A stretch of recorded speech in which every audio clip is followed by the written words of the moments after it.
Today, we are going to make some grass. No, I'm not in Colorado, so it's not going to be that kind of grass. It's our techniques that are so simple and sensible, your models will practically build themselves.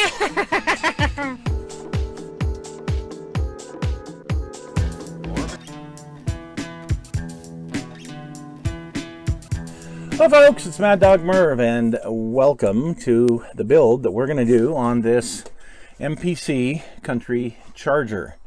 You heard me do the review on it a few weeks ago, and I've built the kit before, so I didn't buy it for the kit. You heard the review, and it wasn't a great review. I bought it for the decals because I've always wanted, ever since I did a General Lee, I wanted to do like a General Grant or General Sherman or something like that. And you saw in the review I did that it definitely has the General Grant decals, has Patton and Washington as well, which is really cool.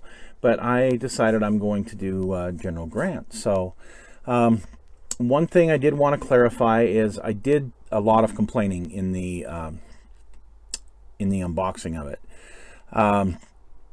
I know flash isn't really hard to remove. Some people think it's no big deal. My problem is for the amount of money you spend on kits anymore, I kind of want a certain quality. And even with some of the old monogram kits that were made in the 70s and other kits that are, quote, lower end, there's a certain amount of quality, okay, and there's a certain amount of accuracy. These old MPC kits that Round 2's putting out, here's my problem. These molds were paid for a long time ago. Yes, Round 2 picked them up and, bought and paid good money for it, blah, blah, blah. Okay. There's a lot of other old subjects that haven't been re-released. There's Mavericks, Comets, the old 67 Cougar. Boy, I can go down the list of 100 different car kits, old annual car kits that could be released that they don't tend to do it. So they keep repopping the same thing over and over and over again. And the only real redeeming factor is you might get some other wheels or you might get some cool decals, which is why I shelled out 26 bucks for this, was because of the decals. Okay, so we're going to get into the build and we're going to see how this thing goes. I will try not to be too negative, but I will be very honest with you, and that's the thing. People don't pay me to build their kits and tell everybody, oh, how wonderful they are so they can sell more. I'm going to tell you from a modeler standpoint that's been doing this for 50 years, my thoughts on it, okay? And I want something that's easy enough to build, unless it's one of those, photo etch and all this other stuff that, yeah, it's going to take a while. I mean, I built those too. But I'm going to be honest with you, and I'm going to tell you, especially if I screw up, because guess what? I'm good at screwing up still. Clear to this day, I can screw up a model kit pretty good. So let's get into this and let's see how this goes. Shall we? So in looking at the body, I did have some cleanup to do along the bottom and in the bumper areas, but particularly right back at the window pillar, you can see right here where I had to file, there was a big huge ridge right there. And going on back towards the trunk lid, there was a little bit of a ridge there. There was also one on the front fender that I missed that we'll talk about in just a minute. So I washed the body in some dish soap, and then I took my 2X primer that I've got upside down here, my Rust-Oleum 2X gray primer, and that's what I primed it with. Okay, so we're ready to spray this Country Charger now that I've got it primed. There's a little ridge right there. It's hard to see right here. I'm going to remove that. We'll come right back. Okay, so I've got that little bit removed. Can't really tell, so that's good. We are going to use Tester's Model Master Insignia Blue There you go. It's the color I want, but it's flat, so that's a problem. I've got about half this full of lacquer thinner, and I'm going to put another so that it's up to the 3/4 line, so maybe another quarter of the blue paint. Then we're going to add one more thing. This is number 2780. It's Tester's Model Master High Gloss Clear. High Gloss Clear. And what it is, it's an enamel base. It's not their lacquer, but it's an enamel base. I'm gonna hang that right there for a minute. I use it on a lot of projects as a final coat, but here we're going to put it in the main color coat and see how it goes. Remember, this is a flat paint, so I'm going to try and get some kind of a sheen to it, and I'm going to add a bit of that. So we're up there a ways, towards the top. See, so I'm going to mix this all in real good in my airbrush. Still nice and thin.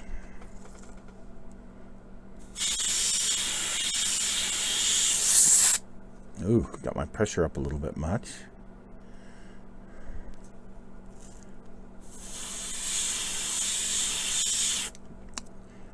Important that I get my airbrush adjusted the way I want and the spray pattern the way I want.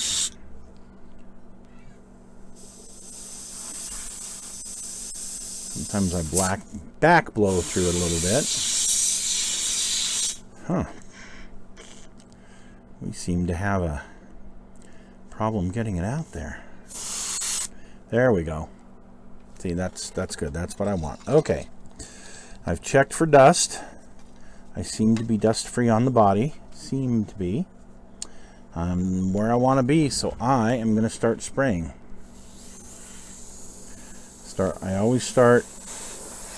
I usually start at the bottom, because if I screw up, that's the easiest part to fix.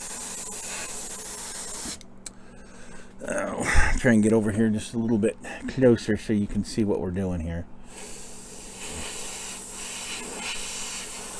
Just kind of a light misting coat to begin with. Just kind of get everything uniformly covered in this blue.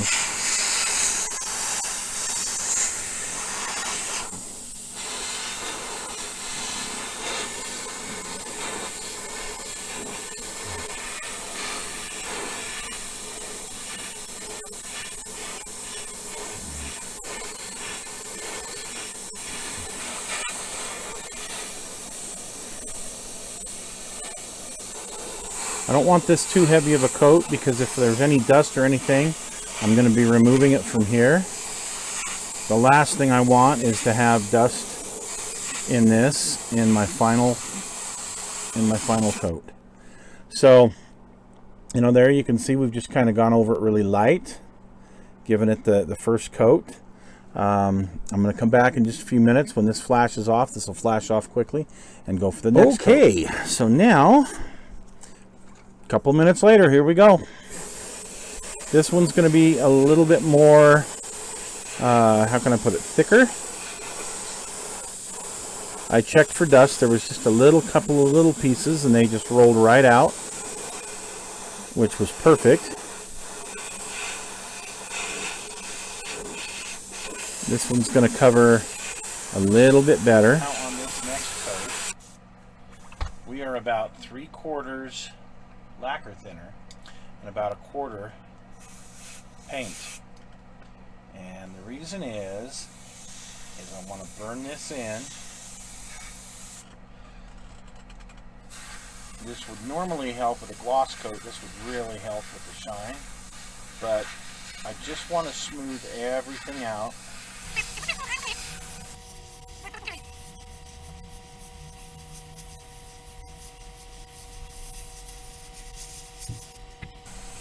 This goes on, it looks wet. I don't want it to puddle, but I want it to be wet.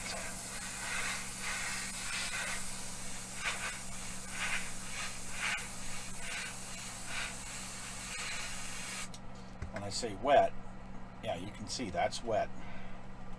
That's dry. That's wet. So there. All right. Whoa. Rolled it right over on its top. That's not good. I'm going to have a little sanding to do. We'll be back. Well, so here you can see the damage. Yeah, I've got a pretty good gloss on it. This is actually dry. This is the next day. But you can see where I dropped it right on its top, and there's this big chunk of the paint gone right there in the front. But you can also see some lacquer checking. So you know what? I've been doing this a long time, and I still make mistakes. I put a little bit too much lacquer in. I got it a little bit too thick, you know, lacquer thinner. And I got a little bit of lacquer checking here on the top. The sides were okay, but you can see here on the roof and then on the trunk lid. So I'm going to have to fill those with just a little bit of filler or some primer, some thick primer. Mr. Surfacer will work well. And then I'm going to have to sand that out and try to get all of that out of there. Once I did that, I gave it one more coat with just a little bit of the blue in some of the lacquer thinner with some of the gloss, and it turned out just fine. Okay, folks, so I'm ready to start decaling. And remember, I was really excited about this decal set. I've marked that this is a 48 star. There's a 50 star. I'm going to go ahead and use the 35 star and make it the General Grant. That's my whole idea. So I go ahead and get it wet. I went ahead and put in the decals here in the dashboard. One of them cracked. It's really brittle when I put it in. So now I've got this one soaking in water, and look at that. Round 2, you suck. So here I am. I'm nowadays spending upwards of $25, $30 for the same kit, the same quality. Okay, and I'm getting decals like this. So I don't know, somebody has to do something with Round 2. This is the second model that I have received from them recently that I have had crappy decals. The second straight, might I say. That Coke bottle charger, the decals were almost unusable. Well, they were unusable, but I was able to save them after hours and hours of work on them. So I'm just telling you, anybody who knows anyone in Round 2, they got to get their crap together, because yeah, either that or just quit buying their garbage. I'm very serious. This is pretty darn bad. All right, so I used some micro set when I put that down on the top here. I was able to get the decal to slide off in about 6 or 7 pieces, and then I put some microsol on top of it to try and soften it a bit. So you can see it's currently trying to soften. That's a brittle frickin' decal, and you can see where all the pieces are. So we're going to see how this settles down. Come to think of it, you know, when I did my Pinto recently, that was a Round 2 release as well, and the decals tend to shrivel on that one. I had to use a lot of microsol to get it to settle down. Seems to be a common theme. Now that's 3 kits that I've gotten from them, the last 3 kits that I've gotten from them that have all had decal issues. So not good. Decal film by Microscale. I have put a very thin coat on these decals, and now they're dry. As I cut them out, I need to make sure I cut really close to the lettering, because this has added a whole actual film to the decal. So anything that would have cracked should now be held together by this new film. So we're going to go ahead and get these wet and try them out. So I went ahead and put the General Grant on. It did split into 2 pieces. It's a good thing I had that barrier over the top, or it would have been in a lot more pieces, but it was okay. I put some decal solvent on it and on the number 65, and they settled down pretty darn well. So to seal everything in, I gave this a coat of Future or Pledge Floor Care, whatever it's called. So Stay tuned for part 2.